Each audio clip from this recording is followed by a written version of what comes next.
और बड़ी खबर इस वक्त आपको बता दें कि मुर्शिदाबाद में बाबरी पर बोले मोहन भागवत। फिर बाबरी मस्जिद बनाकर झगड़ा चाहते हैं कुछ लोग। मुसलमानों के लिए बाबरी ठीक नहीं, ये सियासी साजिश है।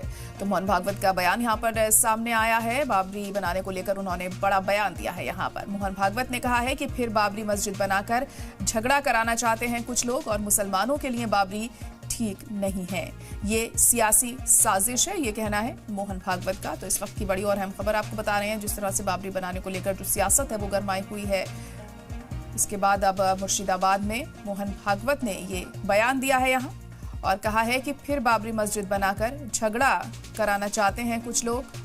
मुसलमानों के लिए बाबरी ठीक नहीं, ये उनका कहना है और ये सियासी साजिश है। तो अपनी बात यहां पर रखी है मोहन भागवत ने भी रिएक्शन दिया है इस के मद्देनजर और उनका कहना है कि ये बाबरी मुसलमानों के लिए ठीक नहीं है और इस तरह के काम करके मस्जिद बनाकर बाबरी मस्जिद फिर बनाकर झगड़ा कराना चाहते हैं कुछ लोग और ये महज एक सियासी साजिश है और कुछ नहीं। इसी को लेकर मोहन भागवत ने अपना रिएक्शन यहाँ जाहिर किया है।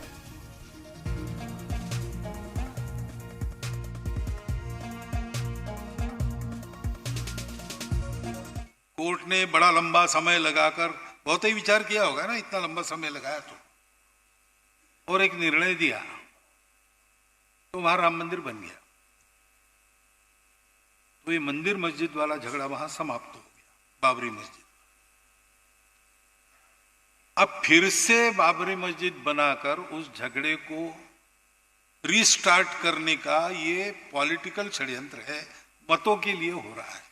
न ये मुसलमानों की भलाई में है, न ये हिंदुओं की भलाई में। झगड़ा खत्म हो रहा है, अच्छी सद्भावना बनेगी तो ये फिर से वो खाई चौड़ी करने का प्रयास हो जाता है। ऐसा नहीं होना चाहिए, ऐसा मुझे लगता है।